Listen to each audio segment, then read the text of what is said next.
अवधूत चिंतना श्री गुरुदेव दत्त स्वामी महाराज की जय. छत्रपती शिवाजी महाराज की जय. श्री स्वामी समर्थ. आज मी आपल्याला नागपंचमीच्या दिवशी काय करावे काय करू नये, ज्यांना काल सर्पदोष असेल, ज्यांना स्वप्नामध्ये नाग दिसत असेल, त्यांनी नागपंचमीच्या दिवशी ही सेवा करायला पाहिजे. कोणती करायची सेवा? साधी आणि सोपी. त्या दिवशी काय करावं काय नाही. त्या दिवशी सोमवार आहे, पहिला शिवमूठ पण आहे. मग नागपंचमीच्या दिवशी नागाचं आपल्या पर्यावरणामध्ये खूप महत्व आहे, लक्षात ठेवा. जे शेतकरी आहेत त्यांना सगळ्यांना माहिती आहे, खूप महत्व आहे. म्हणून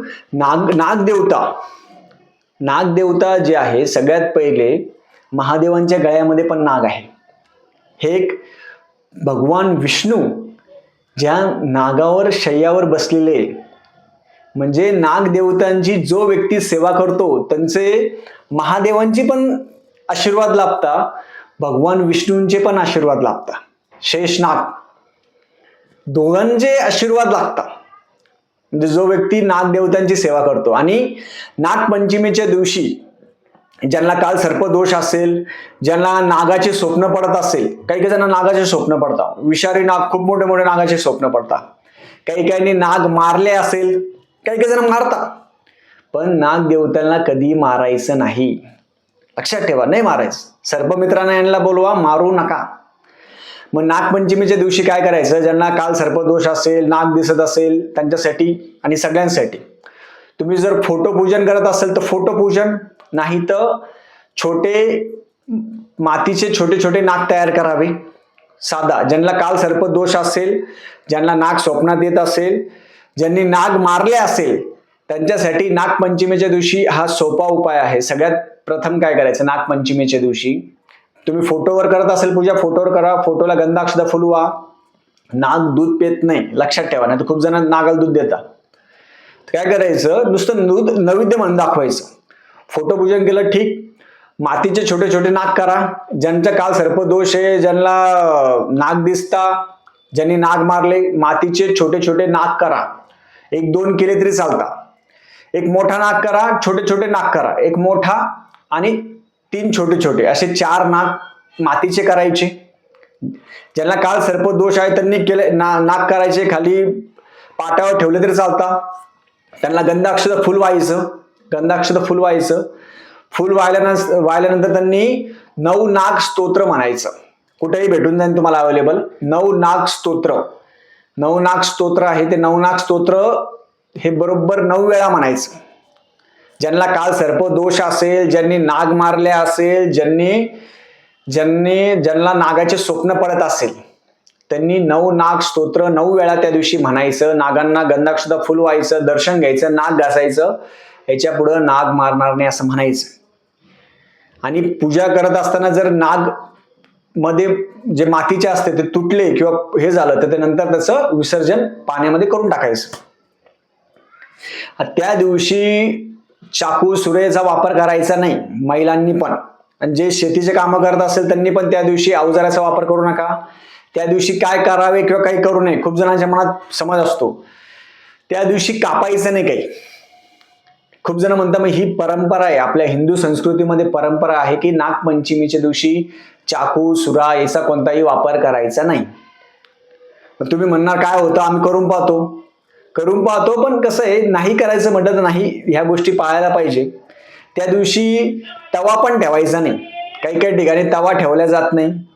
मग त्या दिवशी काय करायचं? मग अशा वेळेस काय होतं, नागपंचमीच्या वेळेस एकदा श्री स्वामी समर्थ महाराजांचा नैवेद्य होता. मग त्यांनी मला सांगितलं की दादा तुम्ही नैवेद्य घ्या. म्हटलं ठीक आहे. कोणीच नैवेद्य घेत नव्हतं महाराजांचं, कोणीच नाही. ते खूप जण म्हणायचे नागपंचमी आम्ही काय करायचं. पण ते सेवेकर होते, मग गुरुजी तुम्ही नैवेद्य घेता का महाराजांचं? म्हटलं हा ठीक आहे, महाराजांचं नैवेद्य घ्यायला काय, महाराज परब्रह्म आहे, त्यांची इच्छा आहे. मी सांगितलं, म्हटलं नागपंचमी ठीक आहे. मग नागपंचमीच्या दिवशी तवा ठेवत नाही, नागपंचमीच्या दिवशी चिरत नाही. मग पोळी भाजी कशी करायची? मग नागपंचमीच्या दिवशी आपण वरण फळ असेल, परत पातेल्यामध्ये पण आपण पोळी असेल, चपाती असेल ते करू शकतो. भाजी असेल, कापायची नाही कोणती भाजी, मग काय करायचं? गॅसवर तवा ठेवत नाही. मग अशा वेळेस वरण फळं असेल किंवा आपल्या परंपरेनुसार जे आपल्या ज्या गोष्टी मार्ग काढता येईल त्या गोष्टी करायला पाहिजे. लक्षात ठेवा. म्हणून त्या दिवशी सगळ्यांचा उपवास पण आहे. खूप जण मग तवा ठेवत नाही, म्हटलं तव्याला पर्याय दुसरा आहे, तुम्ही दुसऱ्या गोष्टी ठेवू शकता, काही हरकत नाहीये. पण त्या दिवशी तवा ठेवू नये, काही चिरू नये, काही भाजू नये. ह्या गोष्टी सगळ्यांनी लक्षात ठेवाव्या. माता भगिनी सगळ्यांनी लक्षात ठेवा.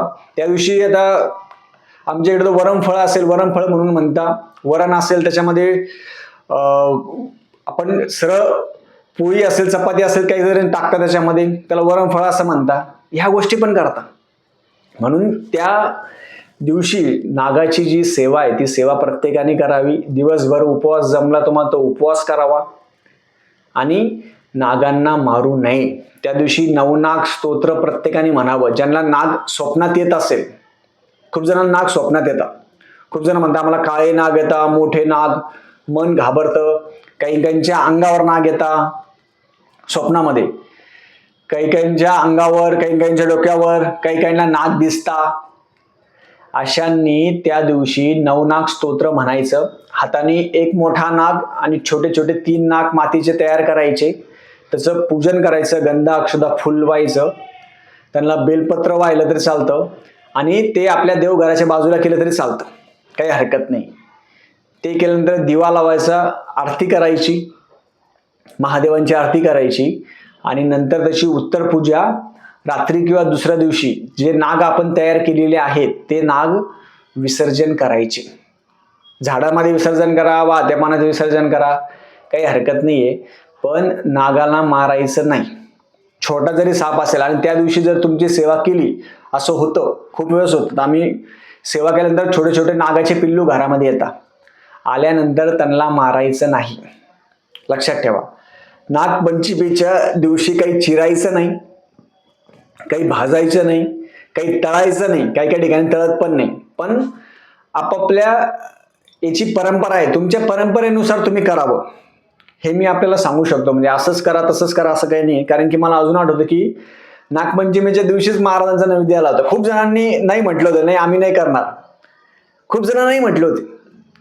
5-6 जणांना त्यांनी विचारलं, ते म्हणे गुरुजी कोणीच नैवेद्य घेत नाही. मी म्हटलं महाराजांसाठी नैवेद्य घेत नाही म्हणजे त्यांच्या मनात भीती आहे.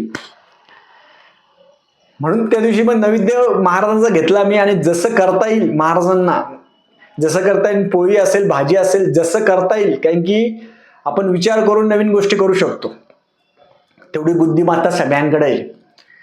कापायचं नाही, चिरायचं नाही, तरी पण भाजी करायची. लक्षात ठेवा. कापायचं नाही, चिरायचं नाही. त्याच्यामुळं आदल्या दिवशीच आपण, लक्षात ठेवा, कधी लक्षात ठेवा, नागपंचमीच्या आदल्या दिवशी कापून भाज्या आहे ते कापून ठेवा, भाज्या आहे ते चिरून ठेवा. नागपंचमीच्या आदल्या दिवशी उद्या भाजी करायची ना तुम्हाला, नागपंचमीच्या आदल्या दिवशी भाज्या कापून ठेवा, चिरून ठेवा. तसं चालतं, आदल्या दिवशी करून ठेवा, काही हरकत नाहीये. पोळी असेल, काही काही ठिकाणी काय करता, पोळी असेल, चपाती असेल, ते आदल्या दिवशी करून ठेवता, दुसऱ्या दिवशी गरम करता, असं पण करता, काय हरकत नाही. काही काही जण तव्यावर करत नाही, पातेल्यामध्ये गरम करता, पातेल्यामध्ये पोळी आणि चपाती करता, पातेल्यात करता काही काही जण. तुम्ही आदल्या दिवशी जर भाजी चिरून ठेवली, ती भाजी नागपंचमीच्या दिवशी जर केली, त्याला काही बंधन नाहीये. लक्षात ठेवा. त्या दिवशी चिरायचं नाहीये, फक्त त्या दिवशी. त्या दिवशी त्याच्या आदल्या दिवशी तुम्ही सगळ्या गोष्टी करू शकता. म्हणून मी तुम्हाला अगोदर सांगतो, नागपंचमीच्या दिवशी आपण, नागपंचमीच्या आदल्या दिवशी सगळ्या गोष्टी चिरून ठेवायच्या.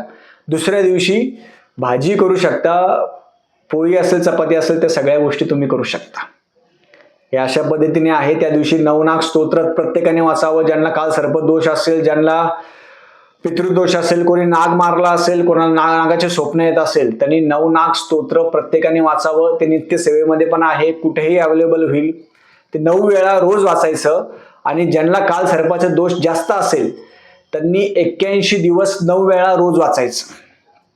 रोज 9 वेळा 81 दिवस नवनाग स्तोत्र वाचायचं. त्याच्याने काय होतं, आपल्याला नागांचं जे बंधन आहे ते बंधन राहत नाही, त्रास आहे तो त्रास होत नाही आणि मनामध्ये भीती राहत नाही. लक्षात ठेवा. आपण जर भीती मनामध्ये जर केली तर आपल्याला त्रास होतो. आता ज्यांना नागाचे स्वप्न पडतात त्यांच्यासाठी, तुम्हाला जर नागाचे स्वप्न पडत असेल तर तुमची महादेवांची कोणतीतरी सेवा बाकी आहे हे लक्षात ठेवा. ज्यांना नागाचे स्वप्न पडतात त्यांच्यासाठी महादेवांची कोणतीतरी नवस असेल किंवा महादेवांची कोणतीतरी सेवा तुमची बाकी आहे, त्याच्यामुळे नागाचे स्वप्न पडतात. तुम्ही काय करायचं, नवनाग स्तोत्र तुम्ही पण रोज 81 दिवस रोज 9 वेळा नवनाग स्तोत्र वाचायचं. महादेवांना रोज पाणी टाकायचं आणि नागांचं नवनाग स्तोत्र जर वाचलं तर आपले स्वप्न पडणं बंद होऊन जातं. खूप जणांचे अनुभव आहे. नवनाग स्तोत्रामध्ये खूप ताकद आहे. स्तोत्र छोटे आहे पण खूप ताकद आहे त्याच्यामध्ये. म्हणून नवनाग स्तोत्र आहे तर नवनाग स्तोत्र सगळ्यांनी वाचावं. स्वप्न बंद होतील, दोष कमी होतील. अशा पद्धतीने नागपंचमीची सेवा प्रत्येकाने करावी. नाग दूध पित नाही मग वारुळाच ठिकाणी जाणं, दूध देणं असं काही करू नका. त्या दिवशी नाग हातामध्ये घेऊ नका, नाग हातामध्ये घेऊन फिरू नका. अशा गोष्टी कोणीही करू नका, कारण की तो प्राणी आहे शेवटी. मागच्या वेळेस पण एक जण असं हातात घेतलं आणि डसलं होते. प्राणी आहे ते, प्राण्याचं असं नाही करायचं. दर्शन घ्या बाजूला सारखा, तेवढ्याच गोष्टी आपण करू शकतो. झालेली सेवा मी महाराजांच्या रुजू करतो. श्री स्वामी समर्थ.